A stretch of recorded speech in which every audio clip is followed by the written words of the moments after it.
வணக்கம் நண்பர்களே.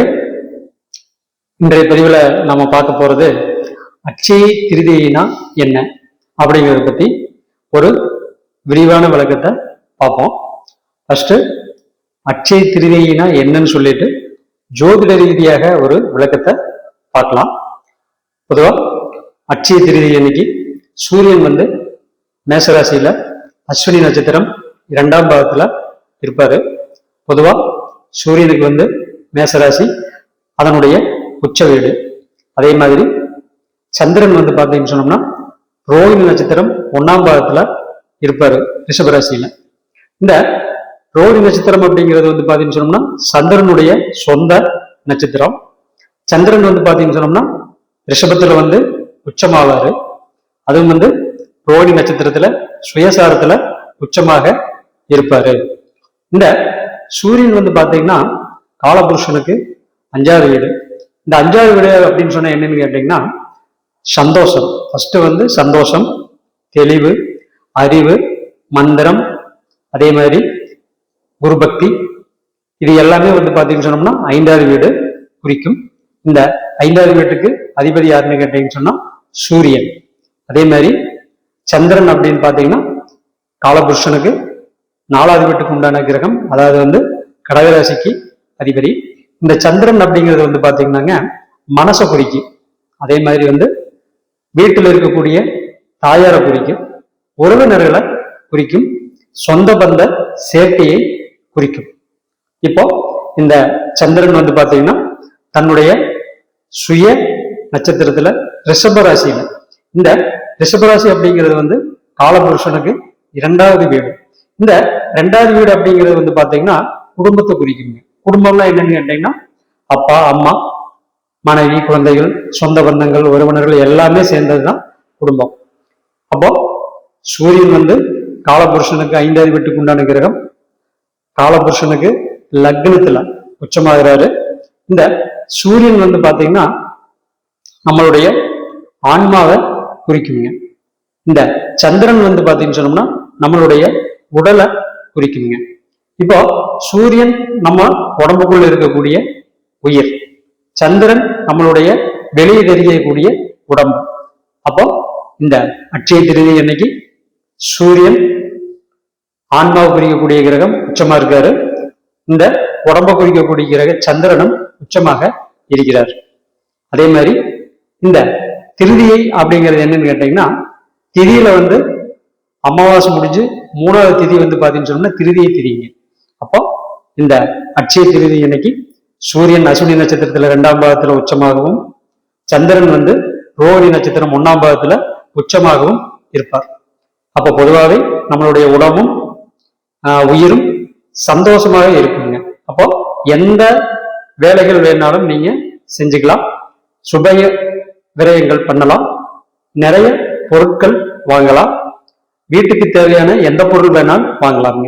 இப்போ ஏன் இதை சொல்றாங்க அப்படின்னு கேட்டீங்கன்னா சூரியன் 5வது வீட்டுக்கு உண்டான கிரகம்னு பார்த்தோம், சந்திரன் 4வது வீட்டுக்கு உண்டான கிரகம்னு பார்த்தோம். இந்த 5வது வீடு அப்படிங்கிறது ஆடம்பரமாக, உல்லாசமாக, சந்தோஷமாக இருக்கக்கூடியதை குறிக்குங்க. சந்திரன் பாத்தீங்கன்னு சொன்னோம்னா கடகராசிக்கு அதிபதி, வீட்டிற்கு தேவையான பொருட்களை வாங்கக்கூடியதை குறிக்குங்க. அப்போ இப்போ சூரியனும் உச்சமா இருக்கு, சந்திரனும் உச்சமா இருக்கு. அப்போ வீட்டிற்கு தேவையான எல்லா பொருட்களையும் நீங்க வாங்கலாம். இதுல இப்ப குறிப்பா பாத்தீங்கன்னு சொன்னோம்னா அட்சய திருதி அன்னைக்கு தங்கம் வாங்கினீங்கன்னா நீங்க உங்களுக்கு தங்கம் சேர்ந்துட்டே இருக்கு அப்படின்னு சொல்லி இப்ப விளம்பரம் பண்ணி எல்லாருமே தங்கத்தை வாங்க வைக்கிறாங்க. இது ஒரு விளம்பர டெக்னிக். அதாவது அட்சய திருதி அன்னைக்கு தங்கத்தை வாங்கணும்னு சொல்லி எந்த முகநூல்லையுமே கிடையாது. நீங்க எந்த பொருள் வேணாலும் வாங்கலாமுங்க. என்ன காரணம் கேட்டீங்கன்னா வீட்டிற்கு தேவையானது தங்கம் மட்டும் கிடையாது, நீங்க எந்த ஆடம்பர பொருட்களை வேணாலும் நீங்க இந்த அட்சய திருதி அன்னைக்கு வாங்கிக்கலாம். என்ன காரணம் கேட்டீங்கன்னா இந்த அட்சயம் அப்படின்னு சொல்லிச்சுன்னா வற்றாத அப்படின்னு சொல்லி அர்த்தம்ங்க. அப்போ வற்றாத ஒரு அந்த அட்சய திருதி அன்னைக்கு நீங்க வாங்கும்போது அந்த பொருளுக்கு பாத்தீங்கன்னா உங்களுக்கு வாழ்நாள் பூரா கஷ்டம் வராதுன்னு சொல்லி அர்த்தம்ங்க. இதுக்கு தங்கந்தா அப்படிங்கிற சொல்லி கிடையாது, எந்த பொருள் வேணாலும் நீங்க வாங்கிக்கலாம். சரி, இப்போ அடுத்ததா இன்னொன்னு பார்ப்போம். இந்த யோகா, மெடிடேஷன், அதே மாதிரி வந்து பாத்தீங்கன்னு சொன்னோம்னா ஆழ்ந்த தியானம், சமாதி நிலைக்கு போறது, இது எல்லாமே வந்து பாத்தீங்கன்னு சொன்னோம்னா கேதுவினுடைய இயல்புங்க. அப்போ பொதுவா வந்து இந்த சூரியன் உச்சமாகக்கூடிய நட்சத்திரம் எங்கேன்னு பாத்தீங்கன்னா அஸ்வினி நட்சத்திரம் 2ஆம் பாதம். அப்போ ஒரு ஆன்மா தன்னை பத்தி உணர்வுக்கு உண்டான நிலைகளை வந்து பாத்தீங்கன்னு சொன்னோம்னா அஸ்வினி நட்சத்திரம் 2ஆம் பாதத்துல இருக்கும்போது நம்ம இந்த மெடிடேஷன் இதுக்கெல்லாம் போகும்போது கண்டிப்பாக அதுக்கு நம்மளுக்கு கை கொடுக்கும். என்ன காரணம்னு கேட்டீங்கன்னா சூரியன் நம்மளுடைய ஆன்மா, கேது அப்படிங்கிறது வந்து தன்னை உணர்தல், அதாவது வந்து அவங்கள பத்தி அவங்களே உணர்ந்து தெரிஞ்சுக்கிறத வந்து பாத்தீங்கன்னு சொன்னா கேது. இப்ப இந்த ஆன்மா வந்து கேதுனுடைய நட்சத்திரத்துல இருக்கிறதுனால பொதுவாகவே மெடிடேஷன் பண்றதுக்கு ரொம்ப நல்ல மாதம் இது.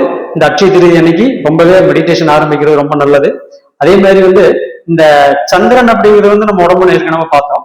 அப்போ உயிரும் நல்லா இருக்கு, உடம்பும் நல்லா இருக்கு, அதுக்கு என்ன தேவை அப்படிங்கும் போது பொதுவாக வந்து புக்தி வேணுங்கிறவங்களுக்கு, அதே மாதிரி மெடிடேஷன்ல நல்லா வரணும்னு நினைக்கிறவங்களுக்கு இந்த அட்சய திருதி அன்னைக்கு ஆரம்பிச்சாங்கன்னா கண்டிப்பாக நல்லா அந்த யோகாவும் மெடிடேஷனும் நன்றாக வருங்க. இது வந்து எல்லாத்துக்குமே கிடையாது, அவங்க ஜாதகப்படி தனிப்பட்ட ஜாதகத்தை பார்த்துதான் முடிவு பண்ண முடியுங்க. அதாவது வந்து அட்சய திருதின்னு சொன்னா இதுதான் அர்த்தம். அதே மாதிரி வந்து பாத்தீங்கன்னாங்க இப்போ ஏன் வந்து தங்கத்தை சொல்றாங்கன்னு சொல்லி பார்ப்போம். பொதுவா இந்த சந்திரன் வந்து பாத்தீங்கன்னு சொன்னோம்னா எங்க உச்சமாகறாருன்னு கேட்டீங்கன்னா ரிஷபராசியில் உச்சமாவாருங்க. இந்த ரிஷபராசி அப்படிங்கிறது வந்து பாத்தீங்கன்னு சொன்னோம்னா காலபுருஷனுக்கு 2வது வீடு, அதாவது வந்து சுக்கிரனுடைய வீடு. பொதுவா இந்த 4வது வீடு வந்து பொருள் சேர்க்கை குறிக்கும். சுக்கிரன் வந்து பாத்தீங்கன்னு சொன்னோம்னா ஆடை ஆபரணங்களை குறிக்குங்க. அதே மாதிரி குறிப்பா வந்து பாத்தீங்கன்னு சொன்னோம்னா தங்கத்தை வந்து சுக்கிரன் வந்து பாத்தீங்கன்னு சொன்னா குறிப்பாரு. தங்கம் சொன்னோம்னா முழு தங்கம் கிடையாது, தங்கத்துல செய்த நகைகளை வந்து குறிப்பாருங்க. தங்கத்தை குறிக்கிறது வந்து 3 கிரகம் இருக்குதுங்க. சூரியனும் குறிப்பாரு, குருவும் குறிப்பாரு, சுக்கிரனும் குறிப்பாரு. இப்போ சூரியன் வந்து ஏற்கனவே உச்சமா இருக்காரு, தங்கத்தை குறிக்கக்கூடிய கிரகம் உச்சமா இருக்காரு. அதே மாதிரி வந்து நகையை குறிக்கக்கூடிய சுக்கிரனுடைய வீட்டுல சந்திரன் வந்து பாத்தீங்கன்னு சொன்னோம்னா சுய நட்சத்திரத்துல உச்சமா இருக்காரு. அப்போ இதனாலதான் வந்து இந்த அட்சய திருதி அன்னைக்கு தங்கத்தை வாங்கலாம்னு சொல்லியிருக்காங்க. இதே வந்து மோர்நூல்ல வந்து கண்டிப்பாக நீங்க தங்கத்தை தான் வாங்கணுங்கிறது எல்லாம் கிடையாது. இது வந்து ஒரு வியாபார நோக்கத்துக்காக இது பயன்படுத்தப்படுது. இதுதான் வந்து பாத்தீங்கன்னு சொன்னோம்னா அட்சய திருதிக்கு உண்டான விளக்கங்கள். இப்போ நீங்க அட்சய திருதி அன்னைக்கு பெரியவங்கிட்ட ஆசீர்வாதம் வாங்கலாம், உங்க குடும்பத்துக்கு தேவையான பொருட்களை நீங்க வாங்கலாம், சித்தர்கள் சமாதி அடைஞ்ச இடத்துக்கு நீங்க வழிபாடு பண்றதுக்கு போலாம். புதுசா வந்து உங்களுக்கு மெடிடேஷன்ல ஆர்வம் இருந்ததுன்னா கண்டிப்பாக அட்சய திருதி அன்னைக்கு நீங்க அந்த மெடிடேஷன் வந்து உங்களுடைய குருவை நினைச்சு குருவிட்ட போய் குருவை சரணடைஞ்சு அவர் சொல்லிக்கக்கூடிய வித்தைகளை நீங்க ஆரம்பிக்கலாம். அதே மாதிரி வந்து யோகா படிக்கணும்னு நினைக்கிறவங்க உங்களுடைய குருமார்கள்ட்ட போய் யோகாவை முதல்ல அன்னைக்கு நீங்க கத்துக்கிறதுக்கு ஆரம்பிக்கலாம். அதே மாதிரி பொதுவாகவே உங்க குடும்பத்துக்கு என்னென்ன பொருட்கள் எல்லாம் தேவையோ அதை பூரா நீங்க வாங்கிக்கலாம். அட்சய திருதி அன்னைக்கு மெயினா நீங்க பண்ண வேண்டியது எதுன்னு கேட்டீங்கன்னா அப்பா அம்மா கிட்ட வந்து ஆசீர்வாதம் வாங்குறது, காலத்தொட்டு அவங்க கிட்ட இருந்து பரிபூர்ண ஆசீர்வாதத்தை நீங்க வாங்கிக்கோங்க. இது ஏன் சொல்றேன்னு கேட்டீங்கன்னா சூரியன் அப்படிங்கிறது வந்து அப்பா, சந்திரன் அப்படிங்கிறது வந்து அம்மா. அப்போ சூரியனும் அன்னைக்கு உச்சம், சந்திரனும் அன்னைக்கு உச்சம். அப்போ நம்மளுடைய பெற்றோர்களான அப்பா அம்மாவை காலத்தொட்டு வணங்கி அவங்களுடைய ஆசீர்வாதத்தை வாங்கி நீங்க அன்னைக்கு நாளை வந்து நல்லபடியா நீங்க ஆரம்பிக்கலாம். இதுதான் அட்சய திருதிக்கு உண்டான விளக்கம். நன்றி, வணக்கம்.